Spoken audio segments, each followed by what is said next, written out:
Salut, j'espère que tu vas bien et je me suis dit que j'allais te faire une vidéo pour t'expliquer comment je fais pour créer une bonne newsletter et te donner les tips, les petits trucs que je mets en place pour avoir des bons taux d'ouverture et des bons taux de clics sur mes newsletters.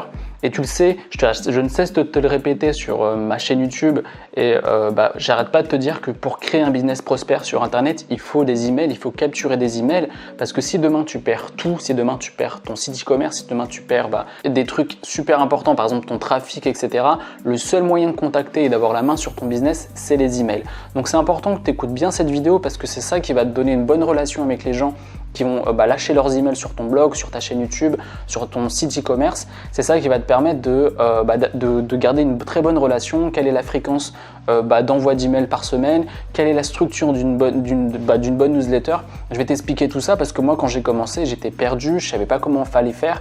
Et je pense que toute personne qui commence à faire de l'email marketing a besoin d'être guidée pas à pas pour créer une bonne newsletter. Donc on va commencer dès maintenant, je t'ai noté ça sur mon portable, on va commencer dès maintenant par le premier conseil. Le premier truc que tu dois savoir, c'est qu'une newsletter, ça se construit. Si tu fais une newsletter et si tu crées, si tu as capturé des emails, tu vas pas envoyer de façon comme si faut que tu réfléchisses à ce que tu vas faire, faut que tu réfléchisses à ce que tu vas envoyer parce que voilà, tu vas pas faire n'importe quoi. Et généralement, moi je l'ai fait au début, c'est que j'écrivais un truc juste pour envoyer un email pour dire voilà, j'ai fait un article, etc.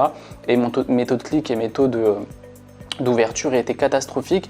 Et ce que j'ai compris, c'est que ça se construit comme une page de vente. Tu vas me dire, mais quel est le lien entre une page de vente et une newsletter?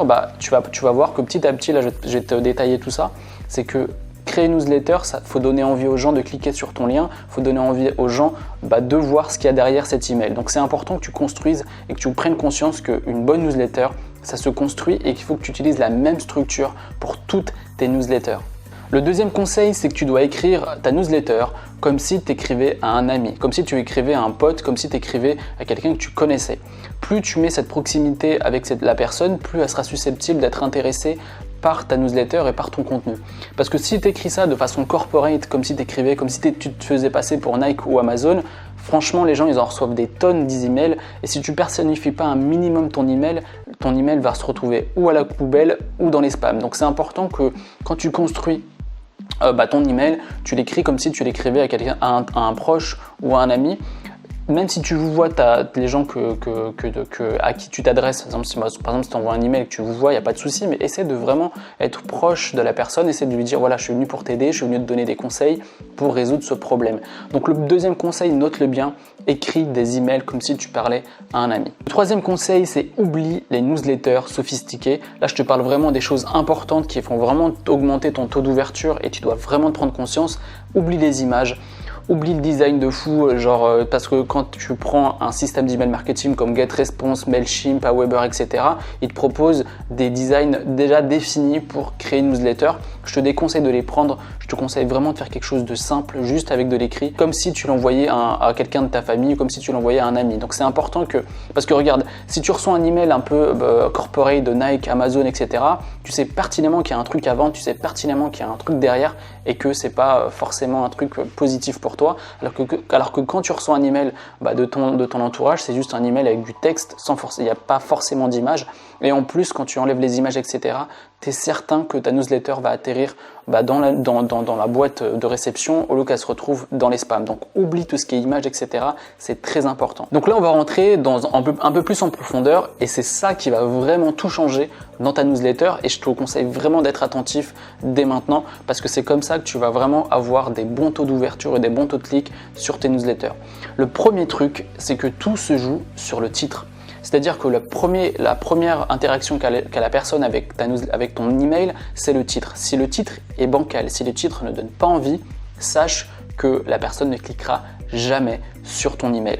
Donc c'est important que tu te prennes la tête sur le titre. Tu vas me dire mais comment créer un bon titre? Eh bien c'est pour ça que je te dis souvent de connaître ta niche, de connaître la thématique et connaître ton secteur parce que quand tu vas connaître un peu mieux les gens qui te suivent, les gens qui ont un problème donné par rapport à ta thématique, tu vas pouvoir cibler au mieux tes newsletters et cibler au mieux tes titres d'email. Moi ce que j'ai fait, c'est que j'ai fait plein de tests, c'est-à-dire que j'ai testé plein de titres qui se sont cassés la tête plusieurs fois et en fait fait, le truc, c'est que les titres qui fonctionnent mieux, les titres qui fonctionnent le mieux, c'est les titres qui posent des questions. Est-ce que vous souhaitez, par exemple, vivre de votre blog? Est-ce que vous souhaitez vaincre vos angoisses? Après, je sais pas dans quelle thématique tu es, mais une question, ça passe bien. Également, les titres de tes articles, comment vaincre quelque chose, comment gagner de l'argent sur Internet en 5 étapes. Franchement, essaye de vraiment travailler ton titre et mets-toi à la place de la personne de qu'est-ce qu'elle aimerait recevoir comme titre ou qu'est-ce qu'elle aimerait recevoir comme texte. Donc les titres, ça se travaille. Je te ferai une vidéo pour un peu plus en profondeur sur les titres, etc. Mais là, le premier truc que je te conseille vraiment de te prendre la tête, c'est de bien cibler, de bien connaître ta niche et surtout de bien travailler tes titres de newsletter. Le 5e conseil, c'est dans toutes mes newsletters, je te mettrai un texte dans la description pour que tu vois comment je structure ma newsletter, mais je commence toujours par une ou plusieurs questions. Par exemple, dans ma thématique sur le stress, je leur dis voilà, est-ce que vous avez ce genre de problème? Est-ce qu'en ce moment vous vivez ce genre de problème? Est-ce que vous avez ça? Est-ce que vous avez ça? Exactement comme si je structurais une page de vente. Et c'est ça qui fait toute la différence, c'est qu'en fait, quand tu poses des questions, la personne elle va répondre oui indirectement dans sa tête. Elle va dire mais oui j'ai ça, mais oui j'ai ça, mais oui j'ai ça. Que ce soit pour une newsletter, franchement ça fonctionne super bien. Et là en fait, je pose des questions. Ensuite, ce que je fais, c'est que je dis voilà, moi aussi je suis passé par cette étape-là. C'est-à-dire que moi aussi j'avais des problèmes pour vivre de mon blog. Moi aussi au début j'avais des problèmes pour vaincre mon stress. Et je vous fais cet email pour vous dire comment j'ai fait pour réduire ma négativité par exemple. Cliquez ici pour recevoir ou pour lire l'article en question. Tu vois, c'est aussi simple que ça. Question, parler de son histoire personnelle ou parler de toi aussi, comment tu fais pour résoudre ce problème. Ensuite, le lien, c'est pas fini. Ensuite, ce que tu fais, c'est que tu mets des listes à puces. C'est-à-dire que la personne va scanner ton email, elle va sûrement pas lire tout ton email. Et le meilleur truc pour que la personne comprenne rapidement ce qu'il y a dans ton email, tu peux faire des listes à puces. C'est-à-dire, dans cet article, vous allez comprendre comment vaincre vos angoisses. Ensuite, comment, deuxième liste, adopter les meilleures stratégies pour mieux respirer. Et troisième truc, comment adopter les huiles essentielles pour se détendre par exemple. Donc là, tu as mis 3 listes à puces. La personne elle va se dire, ok, il parle des huiles essentielles, de la respiration, etc. Ça m'intéresse. Et ensuite, là, tu remets un lien juste en dessous de la liste à puces où tu dis voilà, cliquez ici pour lire l'article en question.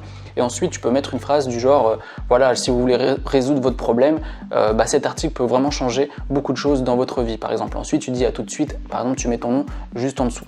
Voilà comment je structure ma newsletter et voilà comment je fais. Je pose la question, storytelling, je mets un lien, un appel à l'action pour que la personne clique vers l'article ou la vidéo en question, une liste à puces, un autre lien et c'est aussi simple que ça. Il n'y a pas d'image, il n'y a pas beaucoup de texte. J'essaie de minimiser le texte parce que les personnes n'ont pas le temps, ils vont scanner le texte, donc les gens n'ont pas le temps, donc il faut que tu fasses quelque chose de simple et efficace. Et 2 appels à l'action maximum, ça suffit amplement. Donc voilà comment je structure ma newsletter. Comme je t'ai dit, je t'ai mis un lien dans la description pour t'expliquer comment je fais. Et franchement, quand tu vas apprendre à mieux structurer ta newsletter, tu vas voir, tu vas faire plus de ventes. C'est-à-dire que le jour où tu vas faire un lancement de produit, moi quand j'ai fait mon premier lancement de produit, j'ai fait 0. Pourquoi? Parce que je ne savais pas comment écrire une newsletter. Quand tu vas savoir comment structurer une newsletter et comment te servir de tous les conseils que je t'ai donnés maintenant, tu vas pouvoir faire plus de clics, les gens vont lire plus ton contenu, ils seront plus intéressés par ce que tu fais, tu auras une vraie interaction avec eux parce que les gens vont répondre à tes emails, etc. Et en plus de ça, quand tu vas envoyer, tu fais un lancement de produit sur 3 jours, tu seras susceptible de faire plus de ventes. Je te dis ça parce que je viens de faire un lancement de produit et j'ai fait mon meilleur lancement depuis que j'ai créé mon blog et mes chaînes YouTube. Donc c'est pour ça que je te dis que j'ai pris la même structure que je viens de te dire là et j'ai eu des superbes beaux résultats. Donc je veux que tu aies les mêmes résultats que moi et que ton business fonctionne et c'est pour ça que je te dis capture des emails. Essaye d'avoir une base email, ça va te changer la vie et surtout envoie régulièrement des emails entre 2 à 3 fois par semaine pour vraiment garder un lien avec les gens qui te suivent. Voilà, j'espère t'avoir aidé, que mon expérience personnelle et tous mes conseils vont t'aider. Franchement, on va essayer de te donner un maximum de trucs pour que tu aies des résultats et n'hésite pas à me laisser un commentaire si tu as des questions. Et on va bientôt arriver aux 1000 abonnés, je suis grave content. Et pour les 1000 abonnés, je pense que je vais faire un question-réponse pour répondre à vos questions et encore plus t'aider et aider toute la communauté de gens qui me suivent et les gens qui me supportent sur ma chaîne. Donc n'hésite pas à liker cette vidéo et si tu veux créer un business rentable sur internet avec un blog, je te propose 1 heure de formation totalement offerte et je t'explique pas à pas comment je fais pour créer un blog rentable et comment je peux t'aider à créer un blog rentable pas à pas. On part de zéro, de l'idée de ton blog à les premiers euros sur ton blog, comment faire pour gagner ces premiers euros avec ton blog. Tout ça, je te l'explique juste ici en cliquant juste ici avec 1 heure de formation totalement offerte où tu peux cliquer là et dans la description. Et moi, je te dis à une prochaine vidéo. Il y aura d'autres vidéos surprises qui arrivent prochainement sur la chaîne. N'hésite pas à me poser des questions. On se retrouve de l'autre côté si tu prends la formation. C'était Adam. Salut!